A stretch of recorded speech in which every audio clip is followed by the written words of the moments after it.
Hello everyone, मैं अपनेश कुमार आपके सामने यूट्यूब चैनल हमारा यूट्यूब चैनल है टारगेट विद अपनेश। आप टारगेट विद अपनेश के माध्यम से देख रहे हैं। आज हम आपको हिंदी की श्रृंखला स्टार्ट करने जा रहे हैं, यानी कि पूरे competition all of competitive exam यानी स्टेट एग्जाम जितने भी एग्जाम होते हैं, जहां जहां कहीं पे भी हिंदी आती है, C TET, UP TET, DSSB, आपका state PET, police, ASI, ASI, जितने भी कॉम्पिटिटिव एग्जाम होते हैं, जहां कहीं पे भी आपको हिंदी का सेक्शन मिलेगा, जहां कहीं पे भी आपको हिंदी का सेक्शन मिलेगा, उसको आज मैं पढ़ा रहा हूँ। और उस सभी में काम महत्वपूर्ण उपयोगी हो साबित होने वाली क्लास आज स्टार्ट करने जा रहा हूँ। और आप मेरे साथ बने रहिए और पढ़िए। मैं आपका अपनेश यादव, यानी कि यूट्यूब चैनल टारगेट विद अपनेश के माध्यम से आपको मैं सारी चीजें समझाऊंगा और पढ़ाऊंगा, और आप मेरे साथ पढ़ते रहिए और समझते रहिए और देखते रहिए। आज मैं स्टार्ट कर रहा हूं बिल्कुल बेसिक। ये बैच जो होगा यूट्यूब पर, आपको डेली इसकी वीडियोज यानी क्लासेस मिलेंगी। डेली आपके सामने क्लासेस का सेशन होगा, और सेशन के साथ साथ आपको मैं एक गारंटी और देता हूं। जैसे कि अब तक कुछ चीजें डिस्टर्ब कर रही थी हमें, अब गॉड यानी भगवान की कृपा है कि सारी चीजें मैनेज हो चुकी हैं। तो अब ना हमारी डेली क्लासेस होंगी, और जिसमें आप सभी को रेगुलरिटी बना के पढ़ना है। और उसके बाद हम भी आपके सामने रेगुलरिटी दिखाएंगे, और धीमे धीमे कुछ समय बीतता जाएगा, और हम अब सिलेबस को कंप्लीट करते जाएंगे। और सिलेबस ऐसे कंप्लीट करेंगे बिल्कुल बेसिक टू हाई लेवल, यानी जीरो टू हीरो, यानी कि बिल्कुल यानी कि शून्य से यहां से स्टार्ट करेंगे, पूरा शिखर तक पहुंचा देंगे। कहां तक? शिखर तक। कहां तक पहुंचाएंगे? शिखर तक। जीरो से लेके यानी शून्य से लेके शिखर तक की गारंटी हम देते हैं। शून्य से लेके शिखर तक की गारंटी लेते हैं। बस आप हमारे साथ पढ़ते रहिए, ठीक है बेटा। आज जैसे कि मैं बात करूंगा हिंदी की, तो हिंदी में बहुत सारे सेक्शन होते हैं, बहुत सारे चैप्टर होते हैं, जिसमें वर्णमाला, संधि विच्छेद, ये सब, समास विग्रह, ये सब, बर्तनी, मुहावरे, विलोम शब्द, संधि विच्छेद, ये जितने भी है ना, साहित्य रचना जितना भी है, पूरा हिंदी का इतिहास कंप्लीट मैं कुछ भी नहीं छोड़ूंगा। जितना जितना कॉम्पिटेटिव एग्जामों में आता है, या कोई बच्चे जैसे छोटे बच्चे पढ़ना चाहते हैं तो उनको भी उपयोगी है। बहरहाल ये है कि हिंदी जितना भी होता है वो सारा कंप्लीट कराने का मैं गारंटी लेता हूँ। यहाँ पे आपके समझ करवाऊंगा, और आप मेरे साथ देखते रहिए टारगेट विद अपनेश। अच्छा, स्टार्ट करते हैं बेटा वर्णमाला। क्या स्टार्ट करते हैं? वर्णमाला। पहला चैप्टर कौन सा है बेटा? वर्णमाला। पहला चैप्टर कौन सा है? वर्णमाला। अब बात करेंगे ये वर्णमाला होता क्या है। अब आप सोच रहे होंगे सर वर्णमाला स्टार्ट करते हैं, कुछ बच्चे, बहुत सारे बच्चे ऐसे होंगे इसमें हमारी क्लास में जिनको सब कुछ पता है, जो सब कुछ जानते हैं, तो उन्हें तो सिर्फ एक रिवाइज करने की जरूरत है। बट कुछ ऐसे बच्चे होते हैं जो नया अपनी तैयारी स्टार्ट करना चाहते हैं, या नई तैयारी स्टार्ट कर रहे हैं, तो उनके लिए बिल्कुल जीरो से हमें समझना पड़ेगा। जो बच्चे जानते हैं, कृपया करके आप धैर्य बनाए रखें, और उनके साथ साथ अपनी चीजें ऐड ऑन करते रहें, और धीमे धीमे सीखते रहें। जैसे कि मैंने स्टार्ट किया पहला चैप्टर वर्णमाला। पहले क्या स्टार्ट किया मैंने? वर्णमाला। अब आपको बताऊंगा वर्णमाला होता क्या है। वर्णमाला एक ऐसा क्रम होता है बेटा, वर्णमाला एक ऐसा क्रम होता है जो चीजों को सिखाता है और समझाता है। यानी कि सारी चीजें, जैसे कि कहीं पे भी एक मान के चल लो, आप 10 लोगों का झुंड है, जैसे आप 10 लोग कहीं खड़े हैं, 10 लोग खड़े हैं, तो एक उधर खड़े, एक उधर खड़े, एक उधर खड़े, एक उधर खड़े, उनका कोई सीक्वेंस नहीं है, अपना जहां मन आ रहा है लोग वहीं पर खड़े हैं। बट वर्णमाला का क्या काम है? वर्णमाला का यही तो काम है, जो वहां पे खड़ा है कहीं पे वो दूसरी जगह खड़ा, वो सबको पास लाया वर्णमाला, और लाके सबको क्रम में बिठा दिया। यानी कि वर्णमाला की डेफिनेशन होगी, बड़ों के सुव्यवस्थित समूह को वर्णमाला कहते हैं। इसकी डेफिनेशन लिखो बच्चा, इसकी परिभाषा, वर्णमाला की परिभाषा, वर्णमाला की परिभाषा, वर्णमाला की परिभाषा, वर्णों के सुव्यवस्थित समूह, वर्णों के सुव्यवस्थित, वर्णों के सुव्यवस्थित, सुव्यवस्थित, व्यवस्थित समूह, समूह को वर्णमाला कहते हैं, को वर्णमाला कहते हैं, वर्णमाला कहते हैं। क्या कहते हैं? वर्णमाला कहते हैं। किसे कहते हैं? देखो वर्णमाला क्या कहते हैं, परिभाषा, वर्णमाला की परिभाषा लिखेंगे, वर्णों के सुव्यवस्थित समूह को वर्णमाला कहते हैं। जो वर्डों का एक क्रम होता है, सुव्यवस्थित यानी क्रम होता है, उस क्रम में सीक्वेंस में बिठाना ही वर्णमाला कहलाता है। ये आपके सामने होगी वर्णमाला। अब आगे मैं आपको बताऊंगा वर्ड क्या होता है, अक्षर क्या होता है, इन सब छोटी छोटी इकाइयों के बारे में बात करेंगे, जिससे आपको संपूर्ण जानकारी हो पाएगी। छोटी छोटी अक्षर और वर्डों में अंतर, हेडिंग डालेंगे अक्षर, अक्षर, अक्षर, अक्षर और वर्डों में अंतर, अक्षर और वर्डों, वर्डों, अक्षर और वर्डों में अंतर, अक्षर और वर्डों में अंतर। अब मैं बात करूंगा आपको अक्षर क्या होता है और वर्ड क्या होता है, इन दोनों का अंतर डिफाइन करना है। तो मैं बात करूंगा अक्षर के बारे में बात करूंगा, तो अक्षर की ध्वनि कैसे आती है, वर्ड क्या होता है, अक्षर क्या होता है। अब आपने बोला होगा सब लोग बोलते हैं सबसे छोटी इकाई कौन सी है, तो अक्षर वर्ड होता है, ध्वनि वर्ड होता है, आप सब बोलते रहते हैं, बट इनका प्रॉपर आज जानेंगे, प्रॉपर डेफिनेशन जानेंगे। तो इसके बारे में, जो ध्वनि मुख से निकलकर, अक्षर के बारे में बात करेंगे, जो ध्वनि मुख से निकलकर, जो ध्वनि मुख से निकल आकाश में व्याप्त हो जाती है, आकाश में व्याप्त हो जाती है, उसे अक्षर कहते हैं, उसे अक्षर कहते हैं। उसे क्या कहते हैं, उसे अक्षर कहते हैं।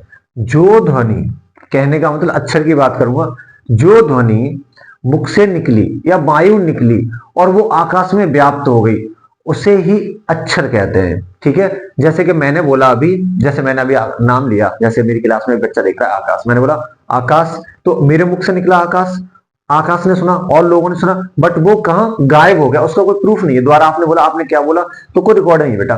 तो ऐसे आकाश में व्याप्त होने वाली ध्वनि को अक्षर कहते हैं। अब मैं बात करूंगा वर्ड की। वर्ड क्या होता है, ये तो बात होगी अक्षर की, अब मैं बात करूंगा किसकी, वर्ड की। वर्ड क्या होता है, मुख से निकली ध्वनि को लिखित रूप देना, मुख, वर्ड की बात करूं, मुख से निकली ध्वनि को, मुख से निकली ध्वनि को लिखित रूप देना वर्ड कहलाता है। क्या कहलाता है, वर्ड कहलाता है। अब समझो आप, अब समझो क्या होता है। मैंने आपको तब बताया था वर्णमाला, वर्णमाला क्या होता है, परिभाषा, वर्णों के सुव्यवस्थित समूह को वर्णमाला कहते हैं, वर्णों के सुव्यवस्थित समूह को वर्णमाला कहते हैं। ठीक है, उसके बाद अक्षर और वर्णों में अंतर। अब मैंने बात बताई आपको अक्षर और वर्णों में अंतर। जो ध्वनि मुख से निकलकर आकाश में व्याप्त हो जाती है, उसे अक्षर कहते हैं। जैसे मैंने किसी का नाम लिया या कुछ बोला और वो ध्वनि मेरे मुंह से निकली और वो आकाश में व्याप्त हो गई, उसे क्या कहते हैं बेटा, उसे अक्षर कहते हैं। उसे क्या कहते हैं, उसे अक्षर कहते हैं। उसके बाद में बात करूंगा वर्ड। वर्ड क्या होता है, मुख से निकलकर ध्वनि को लिखित रूप देना वर्ड कहलाता है। कोई ध्वनि मुख से निकली और उसे आपने लिख लिया, जैसे मैंने बोला प्रकाश, आपने लिखा नोटबुक में प्रकाश, तो वो जो आपने लिखा ना प्रकाश, वो आपने लिखित रूप दे दिया, उसे ही हम वर्ड कहते हैं। जो आपने लिखा उसे ही हमने लिखित रूप दे दिया, तो उसे वर्ड कहते हैं। जैसे कि देखो, मैंने आपको वर्णमाला बताया, वर्णों के सुव्यवस्थित समूह को वर्णमाला कहते हैं। अक्षर और वर्णों में अंतर, जो ध्वनि मुख से निकलकर आकाश में व्याप्त हो जाती है, उसे क्या कहते हैं, जो ध्वनि मुख से निकलकर आकाश में व्याप्त हो जाती है, उसे अक्षर कहते हैं। उसके बाद बात करूंगा वर्णों की। मुख से निकलकर ध्वनि को लिखित रूप देना ही वर्ड कहलाता है। जो मुख से निकलकर ध्वनि होती है, उसे ही हम वर्ड कहते हैं। जैसे आगे की बात करेंगे हम।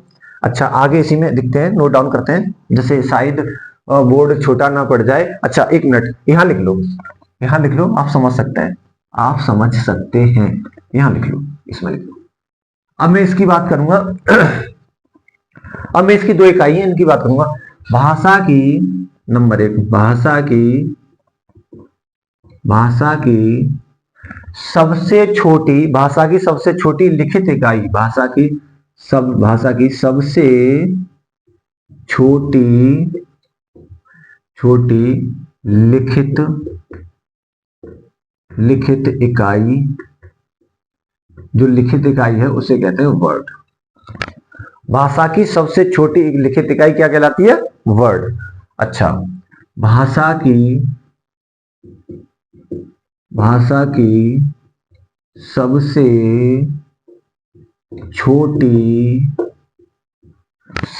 छोटी मौखिक इकाई, मौखिक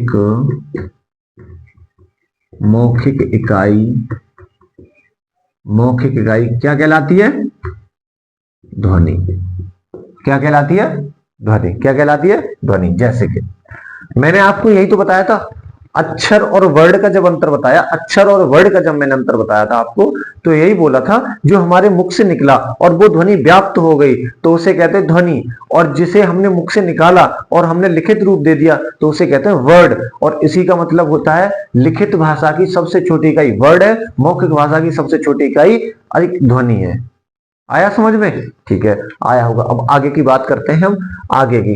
तब ये मिटाना पड़ेगा आपको, स्क्रीनशॉट ले सकते हैं, मैं सेट हो जाता हूं। अच्छा, अब आपने स्क्रीनशॉट ले लिया होगा। अब मैं आगे की बात करता हूं, आगे। ये आपके समझ में आया? ध्वनि और वर्ड पूरा समझ में आ गया होगा, बहुत अच्छे से समझा रहे हैं हम। अच्छा, उसके आगे बात करूंगा मैं, तो आगे कुल वर्ड। कहने का मतलब ये है मेरा कि वर्ड माला में टोटल वर्ड कितने होते हैं। अब आपने ध्वनि और इकाई, अब इनके वर्डों के बारे में आती है। जो हमने सुव्यवस्थित समूह करने की बात की थी कि जैसे किसी भी चीज को हम व्यवस्थित समूह में या क्रम में लगाते हैं तो उसे ही वर्णमाला कहते हैं। तो वो जो क्रम है उसमें कितने वर्ड आते हैं, यानी सुव्यवस्थित कितना है, यानी वर्णमाला के वर्ड कितने हैं। तो इसकी बात करूंगा वर्णमाला, तो इसके वर्डों की कुल वर्ड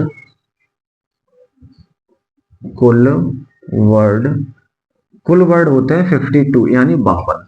कितने होते हैं? 52 यानी 52। कुल वर्ड कितने होते हैं? 52 यानी 52। इसकी बात करूंगा तो ये 52 कैसे, इसमें कितने स्वर होते हैं, कितने व्यंजन होते हैं, कितने उत्क्षिप्त होते हैं, कितना क्या होता है, अयोग, ये सारी चीजों के बारे में जानेंगे। कितने उत्क्षिप्त होते हैं, कितना क्या होता है। तो मैं बात करूंगा 11 प्लस 33, आगे सोचो, प्लस 2 प्लस 4 और प्लस 2। अब आप ये सोच रहे होंगे कि सर ने ये नंबरिंग क्यों दे दी, 52 जो वर्ड है उनको नंबरिंग क्यों दे दी, उसके बारे में रीजन है, उसके बारे में बताऊंगा। नंबरिंग इसलिए दे दी 11, 33, 2, 4 और 2, इसकी नंबरिंग दे दी मैंने। अब आप सोचो ये नंबरिंग क्यों दी, एक सेकंड आप सोचना है।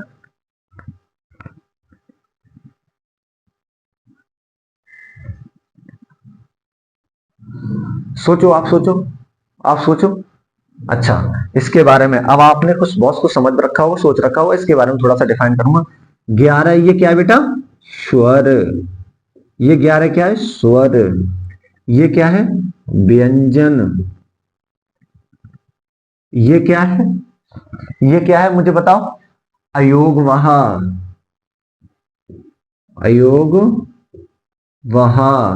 ये क्या है?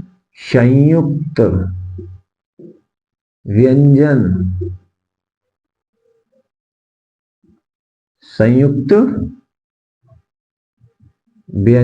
ये क्या है? उत्क्षिप्त। ये क्या है? उत्क्षिप्त। ये क्या है बेटा? उत्क्षिप्त व्यंजन। उत्क्षिप्त व्यंजन। ये सारी चीजें समझ में आ गई। 11 स्वर। अब आप बोलेंगे सर 10 स्वर होते हैं, 13 स्वर होते हैं, कोई कहता है 10 स्वर होते हैं, कोई कहता है 13 स्वर होते हैं, आप कह रहे हैं 11 स्वर होते हैं। देखो बच्चा, 13 भी होते हैं, 10 भी होते हैं, 11 भी होता है, बट मैं इसकी डिटेल जो स्वर वाली है ये वाली जब मैं स्वर पढ़ाऊंगा तब दूंगा आपको। कब पढ़ाऊंगा? जब मैं स्वर की क्लास दूंगा तब दूंगा। अभी तो मैं इनके बारे में बात करूंगा, 11 स्वर के बारे में बात कर रहा हूं।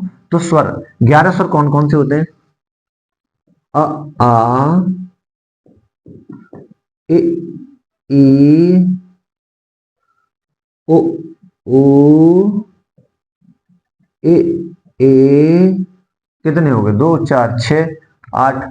अ आ ए ई ओ ए, अरे हाँ यार, री और ले लो, री। और उसके बाद में बेटा ओ ओ, क्या हो गया? ओ ओ, अब दिखना 1 2 3 4 5 6 7 8 9 10 11। ये कितने हो गए? 11 स्वर। ये कितने हो गए? 11 स्वर। अब मैं बात करूंगा व्यंजन। व्यंजन कौन कौन से क्या हो गए? तो व्यंजन की बात करूं, क ख ग क ख ग घ ढ क ख ग घ ड, अच्छा, च च छ ज च छ ज झ, अइया च छ ज झ अइया, च छ ज झ झ अइया, ट ठ च छ ज झ अइया, ट ठ ड ढ, ड। उसके बाद में ट के बाद में बेटा कौन सा वर्ग है? त थ द ध, त थ द ध, त थ द ध न,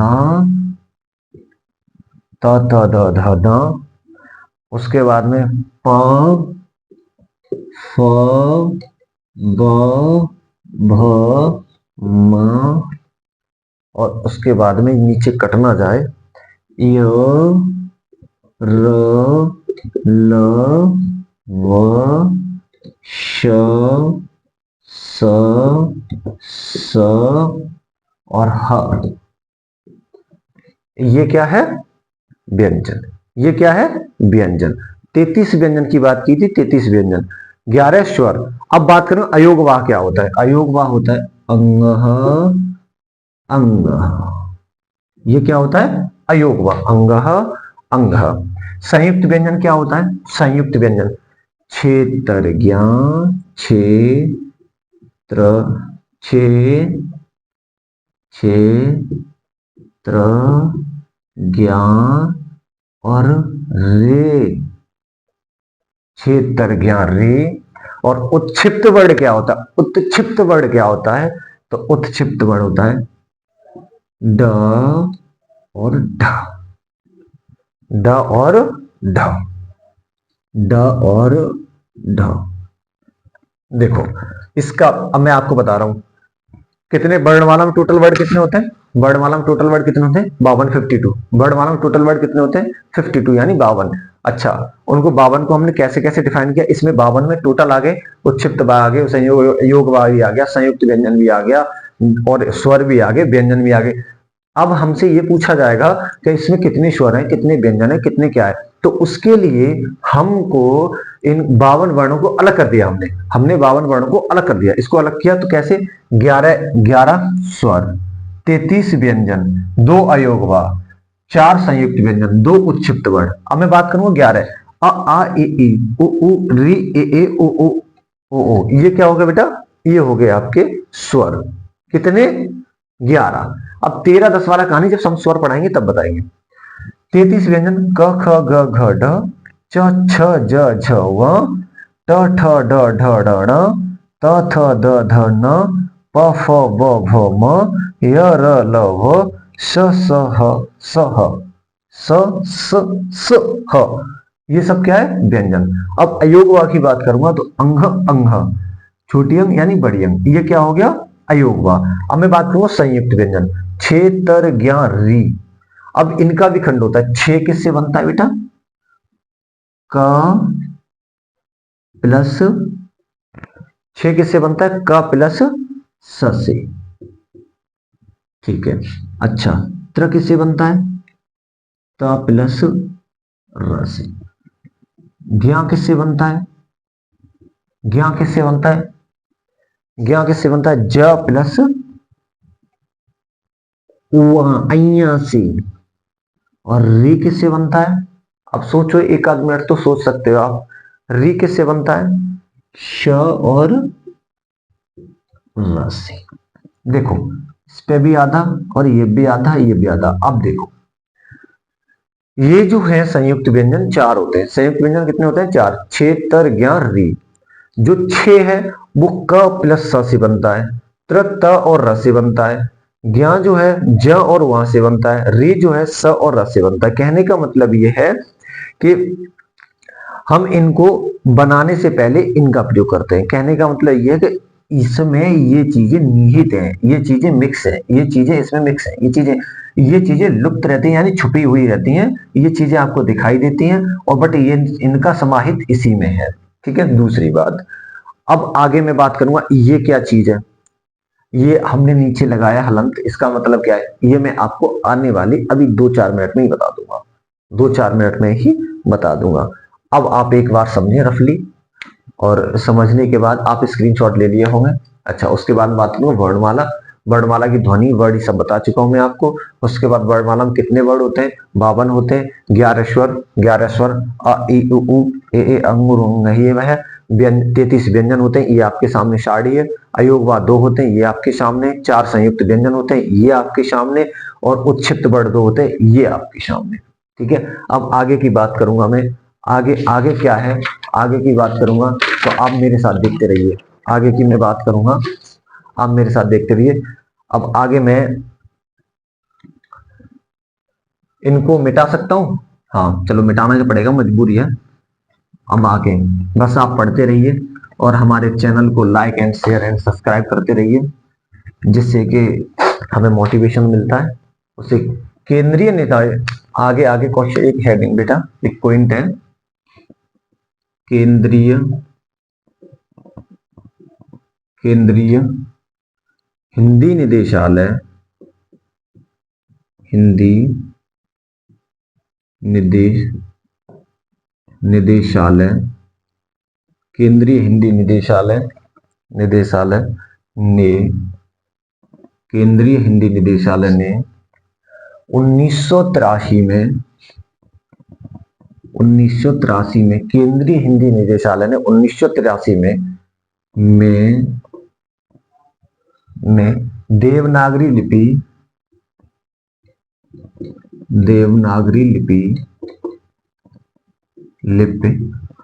केंद्रीय हिंदी निदेशालय ने 1983 में केंद्रीय देवनागरी लिपि और हिंदी वर्तनी हिंदी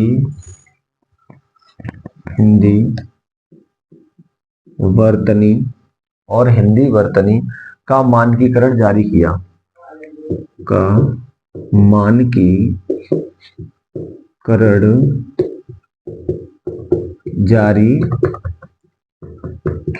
कहने का मतलब मेरा ये है कि केंद्रीय हिंदी निदेशालय जो है उसने 1983 यानी 1983 में एक चार्ट यानी संविधान टाइप से एक अधिसूचना जारी की, और उसमें उन्होंने कहा कि आप जो कुछ भी लिखते हैं, कहीं से वर्ड कुछ उठाया, कहीं से कुछ उठाया और कहीं का हमारा कुछ ऐसे लिखते फिरते हैं, आपको ऐसा नहीं करना है। हम आपको एक गाइडलाइन जारी करते हैं, हम आपको एक सामने एक गाइडलाइन यानी एक कॉन्स्टिट्यूशन हिंदी का यानी एक देवनागरी लिपि के माध्यम से आपके सामने सारी बातें लिखित में देते हैं, जिससे कि आप सारी चीजें जो लिखें, आप जो कुछ भी उल्टा पुल्टा लिखते हो, जो कहीं से भी उठा के लिख देते हो, ऐसा कुछ भी नहीं करना आपको। सिर्फ जो हम हिंदी निदेशालय के माध्यम से जो प्रकाशित कर रहे हैं उसी के अकॉर्डिंग आपको देवनागरी लिपि या शुद्ध वर्तनी लिखनी है।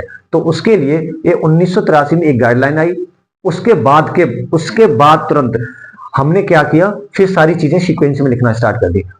पहले हम क्या करते थे, जैसे हमने लिखा प्रकाश, तो प्रकाश कहीं लिख रहे हैं तो उसके पीछे कुमार लगना है तो वो कहीं और ही लिख रहे हैं, तो ऐसे हमारा सीक्वेंस बैठ नहीं पा रहा था। इसीलिए केंद्रीय हिंदी निदेशालय ने 1983 में देवनागरी लिपि, यानी कि जो हम बोलते हैं ना हिंदी की लिपि कौन सी है, तो आप बोलते हैं देवनागरी लिपि, वही देवनागरी लिपि और हिंदी वर्तनी का मानकीकरण जारी किया, यानी एक तरह से कॉन्स्टिट्यूशन जारी किया।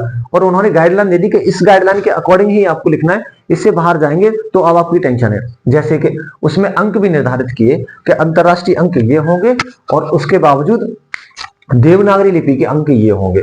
तो उन्होंने अंक भी निर्धारित किए, उन अंकों को भी जानते हैं। तो उसके पहले नंबर 1 में डालते हैं आपको अंतरराष्ट्रीय अंतरराष्ट्रीय है ना, हाँ अंतरराष्ट्रीय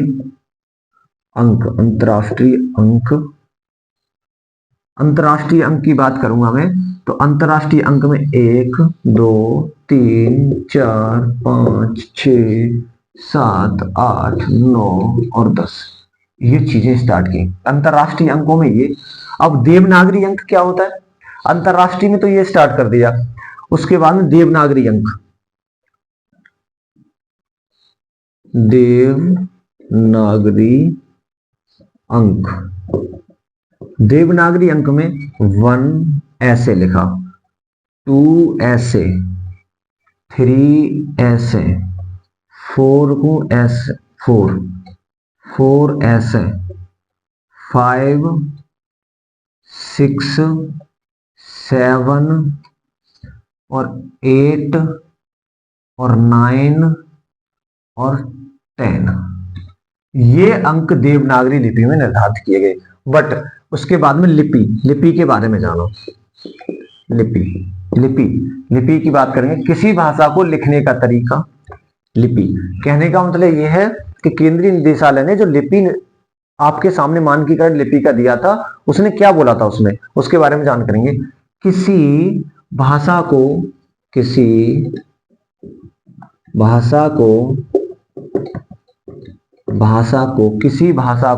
लिखने का तरीका, किसी भाषा को लिखने का तरीका, किसी भाषा को लिखने का तरीका, किसी भाषा को लिखने का तरीका हिंदी भाषा की लिपि, हिंदी भाषा की लिपि, हिंदी भाषा की लिपि देवनागरी कहलाता है। देवनागरी लिपि कहलाता है। कहने का मतलब मेरा यह है कि कोई भी अंतरराष्ट्रीय केंद्रीय निदेशालय ने जो स्टार्ट किया 1983 में देवनागरी लिपि का मानकीकरण, उसमें अंतरराष्ट्रीय अंक 1 2 3 4 5 6 7 8 9 10 दिए। उसके बाद देवनागरी अंक ये बिल्कुल शुद्ध हिंदी वाले दिए, 1 2 3 4 5 6 7 8 9 10 दिए। उसके बाद लिपि की बात करी निदेशालय ने, तो लिपि में किसी भाषा को लिखने का तरीका हिंदी भाषा का मानकीकरण यानी देवनागरी लिपि कहलाता है। ठीक है, ये चारे रूप स्टार्ट किए। अब उसके बाद में बात करूंगा, अब मैं आपको वर्ड पढ़ा चुका, व्यंजन पढ़ा चुका कितने होते हैं, स्वर पढ़ा चुका कितने होते हैं। उसके बाद आपको ये सारी चीजें बता दी मैंने। देवनागरी लिपि क्या है, कब लागू हुई, किसने लागू की, अंतरराष्ट्रीय अंक कैसे लिखते हैं, देवनागरी अंक कैसे लिखते हैं, ये चीजें मैं आपको बता चुका हूं। अब मैं स्टार्ट करता हूं कौन सी कहानी, स्वर। अब मैं बात करूंगा स्वर की। किसकी बात करूंगा, स्वर। अब मैं किसकी बात कर रहा हूं, स्वर। स्वर की परिभाषा लिखेंगे। स्वर होता क्या है, स्वर होता क्या है, स्वर की परिभाषा। वे वर्ड जिनका उच्चारण, वे वर्ड जिनका उच्चारण, वे वर्ड जिनका उच्चारण स्वतंत्र रूप से यानी स्वतंत्र या बिना रुकावट के, बिना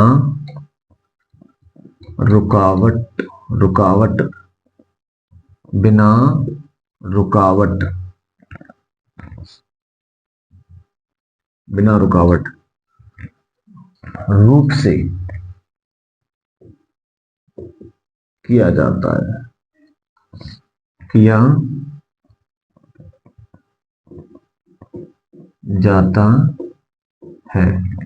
उसे स्वर कहते हैं। उसे स्वर कहते हैं। उसे क्या कहते हैं, उसे स्वर कहते हैं। कहने का मतलब यह है कोई भी स्वर है उसमें किसी चीज की रुकावट नहीं होगी। जैसे अ इ उ ए ऐ ओ औ, ये सारी चीजें क्या है, हम कहीं रुक रहे हैं, नहीं रुक रहे ना, सीधा बोलते जा रहे हैं, धड़ाधड़ बोलते जा रहे हैं। तो इसका मतलब क्या है बेटा, जब हम धड़ाधड़ बोलते जा रहे हैं तो उसे ही हम स्वर कहते हैं। जैसे कि अ ई और उ, हम कहीं रुके इसमें, अ ई उ, और इसमें और भी हो सकते हैं, सारे स्वर हो सकते हैं, हम कहीं रुके, अ ई उ लो, बिना रुकावट के जहां कहीं पे प्रयोग होता है उसे स्वर कहते हैं। ठीक है, अब व्यंजन की बात करूंगा। व्यंजन की डेफिनेशन लिखो, डिटेल में पढ़ेंगे, अभी मैं आपको ओवरव्यू दे रहा हूं। अभी व्यंजन क्या होता है, वे वर्ड जो स्वतंत्र रूप से नहीं बोले जाते, वे वर्ड जो स्वतंत्र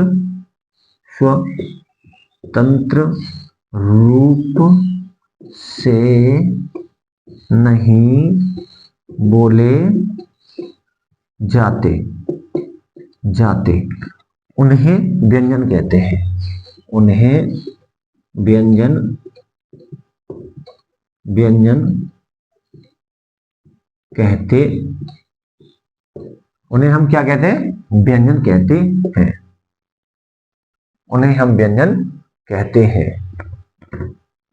देखो स्वर में क्या था? स्वर में हम बिना रुकावट के बोलते जा रहे थे, और व्यंजन में क्या है कि जहां कहीं पे भी रुकावट पैदा हो जाए उसे हम क्या कहते हैं? व्यंजन कहते हैं। जहां कहीं पे भी रुकावट पैदा हो जाए वह व्यंजन कहते हैं। जैसे इसका एग्जांपल ले लो, इसका एग्जांपल ले लो।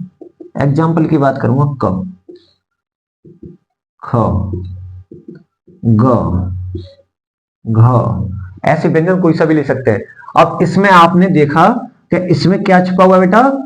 आधा करेंगे इसे तो क प्लस अ, इसे करेंगे तो ख हलंत प्लस अ, उसके बाद में ग हलंत प्लस अ, इसी तरीका से घ हलंत अ। कहने का मतलब मेरा ये है कि जब जहां कहीं पे भी रुकावट पैदा होती है ना, जहां कहीं पे भी रुकावट पैदा होती है उसे ही हम व्यंजन कहते हैं। जैसे क, क को हमने अलग किया तो क हलंत अ, ख हलंत अ, ग हलंत अ और घ हलंत अ। तो इसका क्या हो रहा है बच्चा?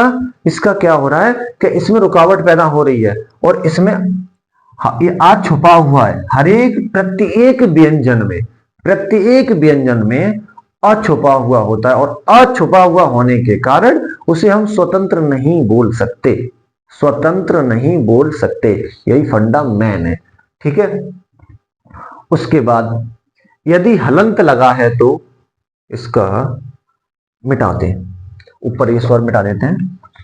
यदि इसके बारे में हम बात करेंगे, व्यंजन के बारे में, व्यंजन के बारे में 2 पॉइंट लिखेंगे। यदि हलंत लगा है तो व्यंजन के बारे में बात करें, यदि हलंत लगा है तो, यदि हलंत लगा है तो प्रकृति में आधा है, यानी प्रकृति में आधा है। अब मेरी बात समझो, प्रकृति में आधा है, जैसे कि मैंने पहले आपको बताया जहां कहीं पे भी हलंत लग जाए व्यंजन के साथ वो आधा है। जैसे मैं बात करूंगा कम, ये अभी पूरा है, इस पे हलंत लगा दी, आधा हो गया। यही कह रहा है दूसरा पॉइंट। दूसरा पॉइंट कह रहा है जिसके हलंत नहीं है वो पूर्ण है। जिसमें हलंत, जिसमें हलंत नहीं लगा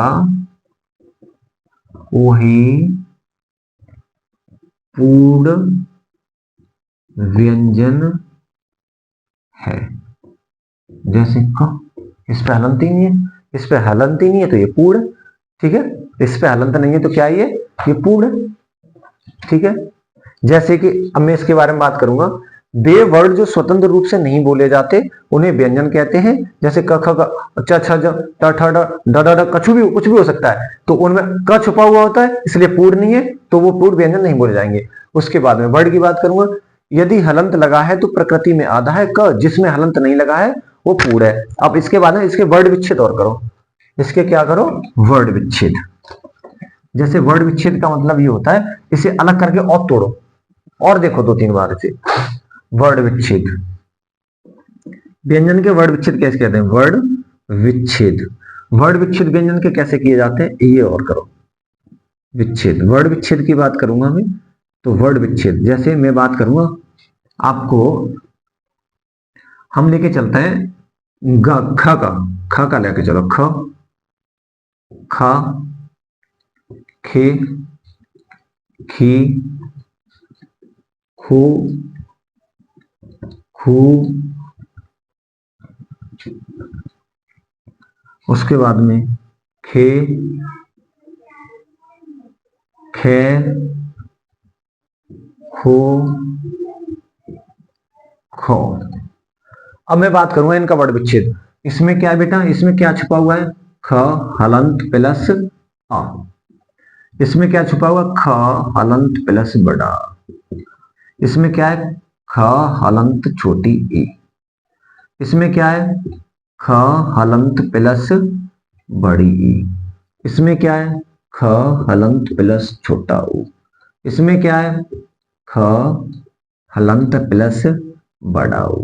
इसी तरीके से इसमें क्या है, ख हलंत छोटी ए। इसमें क्या है, ख हलंत प्लस बड़ी ए। इसमें क्या है, ख हलंत प्लस छोटा ओ। इसमें क्या है, ख हलंत, इसमें क्या है, ख हलंत प्लस बड़ा ओ। अब मुझे बताओ, इन वर्ड विच्छेद में कोई दिक्कत, कोई समस्या? हमने खा का लिया, यहाँ पर चा का भी ले सकते हैं, गा भी ले सकते हैं, कुछ भी ले सकते हैं। अब मैं आपको 2 मिनट में जितनी भी मैंने कहानी पढ़ाई है वो रिवाइज कराना चाहता हूँ। जितनी भी क्लास में मैंने पढ़ाया, जितनी भी कक्षा में मैंने पढ़ाया, उसे बताता हूँ। मैंने आपके सामने स्टार्ट किया आज वर्णमाला। वर्णमाला स्टार्ट की। वर्णमाला में, वर्णमाला का मतलब क्या होता है, वर्णमाला, वर्णमाला की बात करूं, वर्णमाला का मतलब होता है बेटा वर्ड विच्छेद। वर्णमाला का मतलब होता है किसी चीज को क्रम व्यवस्थित करना। वर्णमाला का मतलब होता है किसी चीज को भी व्यवस्थित ढंग में करना, किसी भी चीज को व्यवस्थित ढंग में करना वर्णमाला का मतलब होता है। ठीक है, वर्णमाला की बात होगी। उसके बाद में मैंने बात करी वर्ड और अक्षर। वर्ड और अक्षर के अंदर की बात करी तो अक्षर क्या होता है, अक्षर वो चीज होती है हमारे मुख से निकली हुई वायु आकाश में व्याप्त हो जाती है। हमारे मुख से निकली हुई वायु आकाश में व्याप्त हो जाती है, उसे कहते हैं अक्षर। और जो कहीं कुछ भी हमारे मुख से निकला जाता है और वो लिख दिया जाता है तो उसे कहते हैं वर्ड। जो हमारे मुख से बोला जाता है और लिख दिया जाता है उसे हम कहते हैं वर्ड, उसे हम कहते हैं वर्ड। ठीक है, उसके बाद हम आगे आए, वर्ड कितने होते हैं, तो वर्ड 52 होते हैं। वर्ड कितने होते हैं, 52 होते हैं, 52 होते हैं। उसमें से 11 स्वर होते हैं, 33 व्यंजन होते हैं, 4 संयुक्त अक्षर तो ना, 2 द्विगुण व्यंजन होते हैं, वो सॉरी 2 उच्छिष्ट वर्ड होते हैं और 4 2 अयोगवा होते हैं। 11 स्वर, 33 व्यंजन, 2 अयोगवा, 4 संयुक्त अक्षर, 2 उत्क्षिप्त वर्ण। ये पूरा कितना हो गया, 52 यानी 52 हो गए। उसके बाद में मैंने स्वर के बारे में बात करी। जहां कहीं पे भी कोई भी शब्द बोलते समय रुकावट, कोई भी वर्ड बोलते समय रुकावट पैदा नहीं होती है, स्वतंत्र रूप से बोला जाता है, उसे स्वर कहते हैं। दूसरी बात, जहां कहीं पे भी रुकावट पैदा होती है उसे व्यंजन कहते हैं। ठीक है, ये दोनों का फंडा ये हो गया। वर्ड विच्छेद की बात करूंगा मैं, वर्ड विच्छेद की बात करूंगा तो वर्ड विच्छेद का मतलब ये होता है, वर्ड विच्छेद की बात करूंगा क ख ग घ, ये सब सारी चीजें वर्ड विच्छेद है। उसके बाद में हलंत लगाते समय जहां कहीं पे भी हलंत लग जाता है वो आधा वर्ड होता है, जहां कहीं पे भी हलंत नहीं लगता है वो पूरा वर्ड होता है। ये पूरा फंडा आपके सामने है और आप पढ़ते रहिए। हमारा यूट्यूब चैनल टारगेट विद अपनीश देखते रहिए और आगे ऐसी आपको क्लासें मिलती रहेंगी। और आप सबका प्यार बना रहे हमारे चैनल यूट्यूब चैनल को आप शेयर एंड सब्सक्राइब करते रहिए। आप सबका बहुत बहुत धन्यवाद। Thank you.